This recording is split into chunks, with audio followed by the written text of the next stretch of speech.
Hi. അപ്പോൾ ഇന്ന് വന്നിട്ടുള്ളത് എന്താണെന്ന് വെച്ച് കഴിഞ്ഞാൽ ഒരുപാട് ആളുകൾക്ക് ഡൗട്ട് ഉണ്ട്.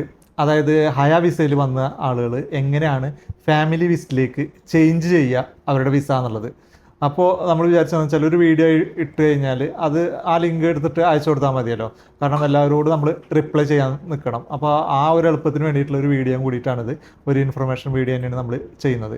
ആദ്യം മനസ്സിലാക്കേണ്ടതെന്ന് വെച്ച് കഴിഞ്ഞാൽ ഫാമിലി വിസിറ്റിൽ വന്നിട്ട് നമുക്ക് ഹയയിലേക്ക് ചേഞ്ച് ചെയ്യാൻ യാതൊരു ഓപ്ഷനും ഇല്ല. എക്സിറ്റ് ആയിട്ട് പുതിയ വിസയിൽ വഴിയുള്ളൂ. ഹയ വിസയിൽ വരാം. വന്നതിന് ശേഷം ഫാമിലി വിസിറ്റിന് എലിജിബിൾ ആയിട്ടുള്ള ആളുകൾക്ക് ഫാമിലി വിസിറ്റിലേക്ക് ചേഞ്ച് ചെയ്യാൻ പറ്റും. നോർമലി നമ്മൾ ഖത്തറിൽ നിന്ന് എക്സിറ്റ് ആവാതെ അങ്ങനെ ഫാമിലി വിസിറ്റിലേക്ക് ചേഞ്ച് ആകുമ്പോൾ നമുക്ക് മുമ്പ് നമുക്ക് അതിനുള്ളൊരു ഓപ്ഷൻ ഉണ്ടായിരുന്നില്ല. അല്ലെങ്കിൽ നമ്മൾ ഇമിഗ്രേഷൻ ഓഫീസിൽ പോയിട്ടൊക്കെയാണ് ചെയ്തിരുന്നത്. ഇപ്പോൾ അതിൻ്റെ ആവശ്യമില്ല. നമുക്ക് നമ്മുടെ മെട്രാഷിൽ തന്നെ നമുക്ക് ചെയ്യാനുള്ള ഓപ്ഷൻ ഉണ്ട്. അതിന് ഒരു ഫീസ് ഉണ്ട്. നമ്മൾ ഖത്തർ എക്സിറ്റ് ആവാതെ വേറെ വിസയിലേക്ക് ചേഞ്ച് ചെയ്യുമ്പോൾ 500 റിയാലാണ് അതിൻ്റെ ഫീസ് വരുന്നത് പെർ ഹെഡ്. അത് ചില ആൾക്കാർ ചോദിക്കും, അങ്ങനെയാണെങ്കിൽ കുട്ടികൾക്ക് അല്ല ചാർജ് വരുമോ എന്ന് ചോദിക്കാറുണ്ട്. പെർ ഹെഡാണ് 500 റിയാൽ എന്ന് പറയുന്നത്. അത് ആർക്കാണെങ്കിലും പെർ ഹെഡ് 500 റിയാലാണ് ഈ ചേഞ്ചിൻ്റെ ചാർജ് വരുന്നത്. ഹയ വിസ റിലേറ്റഡ് ആയിട്ടുള്ള എന്ത് ഡൗട്ട് ഉണ്ടെന്നുണ്ടെങ്കിലും അല്ലെങ്കിൽ ഹയ വിസ സർവീസ് നിങ്ങൾക്ക് വേണമെന്നുണ്ടെങ്കിലും നിങ്ങൾക്ക് നമ്മുടെ താഴെ കൊടുത്തുള്ള നമ്പർ, ഇതാണ് നമ്മുടെ ഒഫീഷ്യൽ നമ്പർ, വാട്സപ്പ് നമ്പർ. ഈ നമ്പറിൽ നിങ്ങൾ മെസ്സേജ് അയച്ചു കഴിഞ്ഞാൽ ഒരുപാട് ഓട്ടോ റിപ്ലൈസ് നമ്മളതിൽ സെറ്റ് ചെയ്ത് വെച്ചിട്ടുണ്ട്. അതിൽ കൂടുതൽ എന്തെങ്കിലും നിങ്ങൾക്ക് വേണമെന്നുണ്ടെങ്കിൽ നിങ്ങൾ ആ നമ്പറിൽ തന്നെ മെസ്സേജ് അയച്ചു കഴിഞ്ഞാൽ നമ്മൾ എത്രയും പെട്ടെന്ന് തന്നെ നിങ്ങൾക്ക് റിപ്ലൈ ചെയ്യാൻ നമ്മൾ ശ്രമിക്കുന്നുണ്ട്. 30115848 ആണ്. പിന്നെ ഇതിന് വേണ്ടിയിട്ട് നിങ്ങൾ ഓഫീസിൽ വരേണ്ട ആവശ്യമില്ല. നമ്മുടെ ഓഫീസ് വരുന്നത് ലൊക്കേറ്റ് ചെയ്തിരിക്കുന്നത് ബിൻ ഉംറാനിൽ അൽ ജസീറ മീഡിയ ഇൻസ്റ്റിറ്റ്യൂട്ടിൻ്റെ ഓപ്പോസിറ്റ് ആണ്. ഇതിനുവേണ്ടി നിങ്ങൾ ഓഫീസിൽ വരണം നിർബന്ധമൊന്നുമില്ല. നിങ്ങൾ വാട്സപ്പിൽ തന്നെ നിങ്ങൾ നമ്മളെ കോൺടാക്ട് ചെയ്താൽ മതി. നിങ്ങൾ ഡോക്യുമെൻറ്റ്സ് നിങ്ങൾക്ക് വാട്സപ്പിൽ അയക്കാം. അതിനുവേണ്ടി ഡോക്യുമെൻറ്റ്സ്, ഹയ വിസയ്ക്ക് വേണ്ട ഡോക്യുമെൻറ്റ്സ് എന്ന് പറയുന്നത് വരുന്ന ആളുടെ പാസ്പോർട്ട് സൈസ് ഫോട്ടോ, പാസ്പോർട്ടിൻ്റെ കോപ്പി, പിന്നെ നിങ്ങളുടെ ഖത്തർ ID, നിങ്ങളുടെ നാഷണൽ അഡ്രസ്സ്, ഇത്രയും ഡോക്യുമെൻറ്റ്സ് ആണ് നമുക്ക് വേണ്ടത്. അത് നിങ്ങൾക്ക് വാട്സപ്പിൽ അയക്കാം. ഇതിൻ്റെ പേയ്മെൻറ്റ് എങ്ങനെ ചെയ്യാൻ പറ്റുമെന്ന് ചോദിക്കാറുണ്ട്. നമുക്ക് 2 ടൈപ്പിൽ നിങ്ങൾക്ക് ചെയ്യാം. അതായത് നാട്ടിൽ ഗൂഗിൾ പേ ഒക്കെ ചെയ്യുന്ന പോലത്തെ ഒരു ട്രാൻസ്ഫറാണ് ഖത്തറിൽ ഫൗറാൻ ട്രാൻസ്ഫർ എന്ന് പറയും. ആ ഫൗറാൻ ട്രാൻസ്ഫർ കമ്പനിക്ക് ആണെങ്കിൽ അവരെ CR നമ്പർ അല്ലെങ്കിൽ IBAN നമ്പറാണ് വരിക. ഇൻഡിവിജ്വൽ ആണെങ്കിലാണ് മൊബൈൽ നമ്പർ വരിക. അപ്പോൾ നമ്മളുടെ കമ്പനി ഒഫീഷ്യൽ അക്കൗണ്ടിലേക്ക് അല്ലെങ്കിൽ ഒഫീഷ്യൽ ഫൗറാൻ നമ്പറിലേക്കാണ് നിങ്ങൾ പേയ്മെൻറ്റ് ട്രാൻസ്ഫർ ചെയ്യാൻ പാടുള്ളൂ.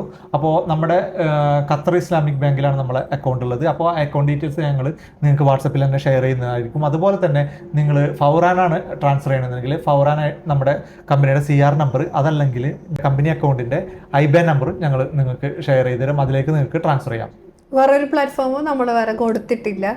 പിന്നെ അത് മാത്രമല്ല, ഇപ്പൊ നിങ്ങൾ വിസ എടുത്തല്ലോ, ഇവിടുന്ന് വിസ എടുത്തോ, അടുത്ത നമുക്ക് ടിക്കറ്റാണ് നമുക്ക് വേണ്ടത്. അപ്പോൾ ടിക്കറ്റിന്റെ കാര്യം പറയാൻ വേണ്ടിയിട്ടാണ് ഇപ്പോൾ കൂടുതൽ ആൾക്കാർ ഓൺലൈൻ ചെക്ക് ചെയ്തിട്ട് നമ്മൾക്ക് സ്ക്രീൻഷോട്ട് അയച്ചു തരുമ്പോഴും നമ്മളെ അടുത്താണ് പ്രൈസ് കുറവായിട്ട് കാണാറ്. ഓക്കെ, അപ്പോൾ നമ്മളെ അടുത്തും ഡബിൾ ചെക്ക് ചെയ്തതിന് ശേഷം ഓൺലൈൻ എടുക്കുന്നവരാണെങ്കിലും നമ്മളെ അടുത്തൊന്ന് ചെക്ക് ചെയ്യുക. ലോവസ്റ്റ് പ്രൈസ് അവൈലബിൾ ആയിട്ടുണ്ടാവും. ചില സമയത്ത് നമുക്ക് ലോവസ്റ്റ് പ്രൈസ് ഉണ്ടാവും, ചില സമയത്ത് സെയിം പ്രൈസ് ആയിരിക്കും, ചില സമയത്ത് സ്പെഷ്യൽ ഫെയർസ് നമുക്ക് അവൈലബിൾ ആയിട്ടുണ്ടാവും. അതെ, അപ്പൊ നിങ്ങൾ ഞങ്ങളൊന്ന് കോൺടാക്ട് ചെയ്യാം. അപ്പൊ നിങ്ങൾ ആ സ്ക്രീൻഷോട്ട് എടുത്തിട്ട് നിങ്ങൾ അയച്ചോ. ചിലപ്പോൾ നമുക്ക് അതേ പ്രൈസിൽ നിങ്ങൾക്ക് തരാൻ പറ്റും, അതല്ലെങ്കിൽ അതിലും കുറഞ്ഞ പ്രൈസിൽ നമുക്ക് തരാൻ പറ്റും. പിന്നെ നിങ്ങൾ ഓൺലൈനായിട്ട് എടുക്കുമ്പോൾ ബുദ്ധിമുട്ട് എന്താണെന്ന് വെച്ച് കഴിഞ്ഞാൽ നിങ്ങൾ പുറത്തുനിന്ന് എടുക്കുമ്പോൾ നിങ്ങൾക്ക് എന്തെങ്കിലും ചേഞ്ചസോ കാര്യങ്ങളോ വന്നു കഴിഞ്ഞാൽ നിങ്ങൾക്ക് നമ്മളോട് ഡയറക്റ്റ് ചോദിക്കാം. കാരണം ഈ യുദ്ധത്തിന്റെ സമയത്ത് ആ എസ്കലേഷന്റെ ടൈമിലൊക്കെ പലർക്കും റീഫണ്ട് കിട്ടാതാവുക, അങ്ങനെയൊക്കെ ഒരുപാട് പ്രോബ്ലംസ് ഉണ്ടായിരുന്നു. ഇപ്പോഴും ഒരുപാട് ആൾക്കാർ നമ്മുടെ അടുത്ത് വന്നിട്ട് ഹെൽപ്പ് ചെയ്യുമെന്ന് ചോദിച്ചിട്ട് വരാറുണ്ട്. നമുക്കൊന്നും ചെയ്യാൻ പറ്റില്ല. നിങ്ങൾ ഓൺലൈനിൽ എടുത്തത് നമുക്കൊന്നും ചെയ്യാൻ പറ്റില്ല. അപ്പോൾ നമ്മൾ ഈ വീഡിയോയിൽ പറഞ്ഞു വന്ന കാര്യത്തിലേക്കാണ് വീണ്ടും നമ്മൾ വരാൻ പോകുന്നത്. അതായത് ഹയ വിസയിൽ നിന്ന് എങ്ങനെ ഫാമിലി വിസിറ്റിലേക്ക് ചേഞ്ച് ചെയ്യാം എന്നുള്ളത്. ഹയ വിസ തീരുന്നതിന് മുമ്പായിട്ട് നിങ്ങൾ ഫാമിലി വിസിറ്റിന് അപ്ലൈ ചെയ്യാം. നോർമലി നിങ്ങൾ എങ്ങനെയാണോ മെട്രാഷ് വഴി നിങ്ങൾ ഫാമിലി വിസിറ്റിന് അപ്ലൈ ചെയ്യേണ്ടത്, ആ ഡോക്യുമെൻറ്റ്സ് ഒക്കെ അപ്ലോഡ് ചെയ്തിട്ട് ആ ഫാമിലി വിസിറ്റിന് അപ്ലൈ ചെയ്യാൻ വേണ്ടിയിട്ട് ഞങ്ങളുടെ ഭാഗത്തു നിന്ന് നിങ്ങൾക്ക് ചെയ്തു തരാൻ പറ്റുന്ന ഒരൊറ്റ കാര്യമാണുള്ളത്. അതെന്താണെന്ന് വെച്ചാൽ അപ്പ് ആൻഡ് ഡൗൺ ടിക്കറ്റ് അതിൽ അപ്ലോഡ് ചെയ്ത് കൊടുക്കണം. അതിന് നമ്മളൊരു സർവീസ് ചാർജ് ഈടാക്കിയിട്ടാണ് നമ്മൾ പെർ ഹെഡിന് നമ്മൾ ടിക്കറ്റ് ചെയ്തു. ഇതിൽ എനിക്കൊരു കാര്യം പറയാനുണ്ട്. നിങ്ങൾ വെറുതെ ഒരു ഇൻഫർമേഷന് വേണ്ടിയിട്ട് ഞങ്ങളെ വിളിക്കാണ്ടിരിക്കുക. കാരണം എന്താ വെച്ച് കഴിഞ്ഞാൽ നമ്മളും ഒരു സർവീസ് ആയിട്ട് ചെയ്യുന്ന കാര്യങ്ങളാണ്. അല്ലാതെ നമ്മൾ ഒരു ലൈക്കിനോ ഷെയറിനോ വേണ്ടിയിട്ടല്ല ഈ വീഡിയോസും കാര്യങ്ങളൊക്കെ ചെയ്യുന്നത്. നമ്മളെ ബിസിനസ് നമ്മൾ മാർക്കറ്റ് ചെയ്യുന്നത് തന്നെയാണ്. നമ്മളിപ്പോ വീഡിയോ എടുത്തിട്ടാണെങ്കിലും നമ്മളെ ഫേമിന് നമ്മളാണല്ലോ മാർക്കറ്റ് ചെയ്യേണ്ടത്. അപ്പൊ ഞങ്ങൾ ആകെ ചെയ്യുന്ന ഒരു മാർക്കറ്റിംഗ് ഞങ്ങളുടെ സഫറിനെ മാർക്കറ്റ് ചെയ്യാന്നുള്ളത് മാത്രമാണ്. അതെ, അപ്പോൾ നിങ്ങൾക്ക് ടിക്കറ്റ് ഈ വിസ ഫാമിലി വിസിന് അപ്ലൈ ചെയ്യാൻ വേണ്ടിയിട്ടുള്ള ടിക്കറ്റ് നിങ്ങൾക്ക് വേണമെന്നുണ്ടെങ്കിൽ നിങ്ങൾ നമ്മളെ മെസ്സേജ് അയച്ചു കഴിഞ്ഞാൽ ആ സെയിം ടൈമിൽ തന്നെ നമ്മൾ ചെയ്തിട്ട് നിങ്ങൾക്ക് അയച്ചു തരും. അതിൻ്റെ പേയ്മെൻറ്റ് നിങ്ങൾക്ക് നമ്മുടെ ബാങ്കിലേക്ക് ട്രാൻസ്ഫർ ചെയ്യാം. പിന്നെ നമ്മൾ ഗൈഡ് ചെയ്യും എങ്ങനെയാണ് നിങ്ങൾ അപ്ലൈ ചെയ്യേണ്ടത് കാര്യങ്ങൾ. അതല്ലാതെ വെറും ഇൻഫർമേഷൻ മാത്രമായിട്ട് ചെയ്യുമ്പോഴാണ് നമുക്കാണെന്നെങ്കിൽ അതൊരു ബുദ്ധിമുട്ടാണ്. കാരണം അത്രയും തിരക്കിൻ്റെ ഇടയിലായിരിക്കും നമ്മൾ നിങ്ങൾക്ക് റിപ്ലൈ ചെയ്യുന്നത്. വെറും ഇൻഫർമേഷൻ മാത്രം പാസ് ചെയ്യുമ്പോൾ നമുക്ക് അതിൽ യാതൊരു ഗുണം ഉണ്ടാവുന്നില്ല. നമ്മളിപ്പോൾ എത്തി നിൽക്കുന്നത് ഫാമിലി വിസിന് അപ്ലൈ ചെയ്യുന്ന ലെവലിലേക്കാണ് എത്തിയിട്ടുള്ളത്. ഇനി അടുത്തത് ഫാമിലി വിസിന് അപ്ലൈ ചെയ്തിട്ട് നമ്മൾ ഫാമിലി വിസ അപ്രൂവ് ആയി കഴിഞ്ഞ് കഴിഞ്ഞാൽ നിങ്ങൾ ഒരു ഇൻഷുറൻസ് എടുക്കണം.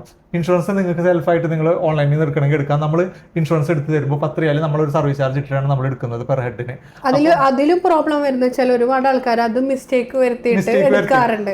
10 റിയാലിന്റെ ലാഭത്തിന് വേണ്ടിയിട്ട് നിങ്ങൾ എന്ത് ചെയ്യും, അവരെന്നെ സെൽഫായിട്ട് എടുത്ത് മിസ്റ്റേക്ക് വന്ന് ഇപ്പോൾ ഒരു നമ്പർ മിസ്റ്റേക്കോ നെയിം ലെറ്റർ മിസ്റ്റേക്ക് അങ്ങനെയൊക്കെ വന്നിട്ട് അതും പ്രോബ്ലം ആവും. അതിൽ നിങ്ങൾ വിചാരിക്കുന്നുണ്ട് പിന്നെ ഇൻഷുറൻസ് കമ്പനിയായിട്ട് കോൺടാക്ട് ചെയ്തിട്ട് നമുക്കത് റെഡിയാക്കി എടുക്കാം എന്നൊക്കെ വിചാരിക്കും. പക്ഷെ അത് നടക്കില്ല. രണ്ടാമതും പുതിയ ഇൻഷുറൻസ് എടുക്കേണ്ടി വരും. അപ്പൊ അത് ഒഴിവാക്കാൻ വേണ്ടിയിട്ട് നിങ്ങൾക്ക് അതുകൊണ്ടാണ് നമ്മൾ അതിനൊരു സർവീസ് ചാർജ് എന്ന് പറഞ്ഞാൽ നമ്മൾ വെറുതെ ഒരാൾക്ക് ഒരു സർവീസ് ചെയ്ത് കൊടുക്കാൻ പറ്റില്ലല്ലോ.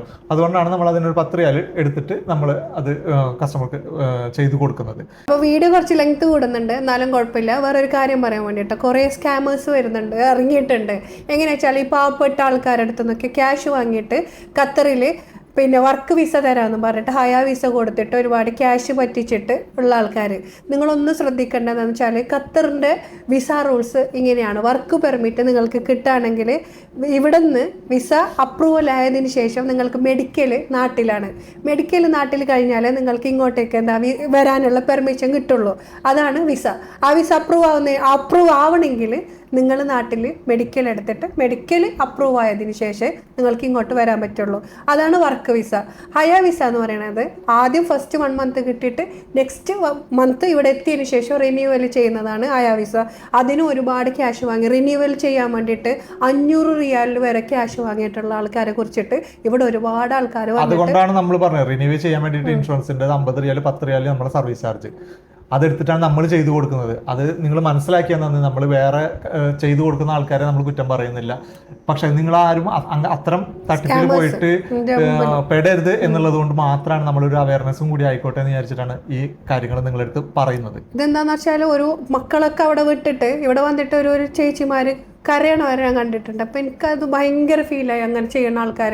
നമ്മൾക്ക് അങ്ങനെയുള്ള ഒരു പണം കിട്ടിയിട്ട് ഒരു കാര്യമില്ല. ഹയ വിസ സർവീസ്, അതേപോലെ തന്നെ ഫാമിലി വിസിറ്റ് വിസ, പിന്നെ Saudi multiple entry visa, UAE visa, പിന്നെ ഏത് ടൈപ്പ് ഓഫ് വിസാസും നമ്മൾ ചെയ്യുന്നുണ്ട്. നമ്മളുടെ റിലേറ്റഡ് ആയിട്ടുള്ളത് ഇത്രയും കാര്യങ്ങളാണ്. ടൂറിസ്റ്റ് വിസ, ടൂറിസ്റ്റ് സംബന്ധമായിട്ടുള്ള, അതല്ലാതെ നമ്മൾ എംപ്ലോയ്മെന്റ് വിസ, അതല്ലെങ്കിൽ വേറെ എന്തെങ്കിലും ഖത്തറിലത്തെ കാര്യങ്ങളൊന്നും നമ്മളോട് ചോദിച്ചിട്ട് കാര്യമില്ല. നമ്മളുടെ ഇതായിട്ടുള്ള ട്രാവൽസ് സംബന്ധമായിട്ടുള്ള റിലേറ്റഡ് ആയിട്ടുള്ള കാര്യങ്ങൾ നമ്മളോട് ചോദിച്ചിട്ട് കാര്യമുള്ളൂ. അല്ലെങ്കിൽ ചിലർ ചോദിക്കാറുള്ള ചോദ്യത്തിനുള്ള ഒരു ഉദാഹരണമായിട്ട് ഞാൻ പറയാം, സ്പേസിലേക്ക് എങ്ങനെ റോക്കറ്റ് വിക്ഷേപിക്കുക, അത്തരം സംശയങ്ങളായിട്ട് ഞങ്ങളെ വിളിക്കരുത്. കാരണം ട്രംപ് രാജിവെക്കോ അല്ലാന്നുണ്ടെങ്കിൽ മോദി രാജിവെക്കോ ഇതൊന്നും നമ്മളോട് ചോദിച്ചിട്ട് കാര്യമില്ല. കാരണം ഞങ്ങൾക്ക് അറിയുന്ന കാര്യങ്ങളിലെ നിങ്ങൾക്ക് ഉത്തരം തരാൻ പറ്റുള്ളൂ. അപ്പൊ അത് മാത്രം ചോദിക്കുക. കാരണം അങ്ങനത്തെ ചോദ്യങ്ങൾ ചോദിക്കുന്നതുകൊണ്ട് മാത്രമാണ് നമ്മൾ പറയുന്നത്. കാരണം നമുക്ക് ഇതേപോലെ സ്റ്റാഫിന് ആവശ്യമുണ്ടെന്ന് പറഞ്ഞിട്ട് നമ്മൾ ഇതേപോലെ CV അയക്കാൻ വേണ്ടിയിട്ട് പലരോടും പറഞ്ഞു കഴിഞ്ഞാൽ പല ആളുകളും നമ്മളൊരു ട്രാവൽ ഏജൻസിയിൽ എയറോനോട്ടിക്കൽ എഞ്ചിനീയർ ആവശ്യം വരില്ല ഒരു ട്രാവൽസിലേക്ക്, സിവിൽ എഞ്ചിനീയർ ആവശ്യം വരുമല്ല ഒരു ട്രാവൽസിലേക്കും. അപ്പോൾ അയക്കുന്ന ആളുകളും കൂടിയിട്ട് അത് മനസ്സിലാക്കിയിട്ട് വിവേകത്തോട് കൂടിയിട്ട് അവർക്ക് ഒരു സ്ഥലത്തു നിന്ന് ജോലി കിട്ടാൻ പോകണമെന്ന് എനിക്ക് തോന്നുന്നില്ല. കാരണം ഒരു സിവിൽ എഞ്ചിനീയർ ഏതെങ്കിലും ട്രാവൽ ഏജൻസിയിലേക്ക് അവര് CV അയച്ചു കഴിഞ്ഞാല് എങ്ങനെയാണ് അവർക്ക് ജോലി കിട്ടുക? അപ്പൊ വിവേകത്തോടു കൂടി ബുദ്ധിപരമായ അപ്ലൈ ചെയ്യുക. കാരണം നമ്മളിപ്പോ നിലവിൽ ഒഴിവൊന്നുമില്ല, ഒരുവിധം നമ്മളത് ഫില്ലാണ് പറഞ്ഞു എന്നുള്ളൂ നമ്മൾ ഈ എക്സാമ്പിൾ പറയുന്ന കൂട്ടത്തില്. അപ്പോൾ പുതിയ വീഡിയോ ആയിട്ട് നമ്മൾ എന്തായാലും വരുന്നതായിരിക്കും. അതുവരെ ബൈ.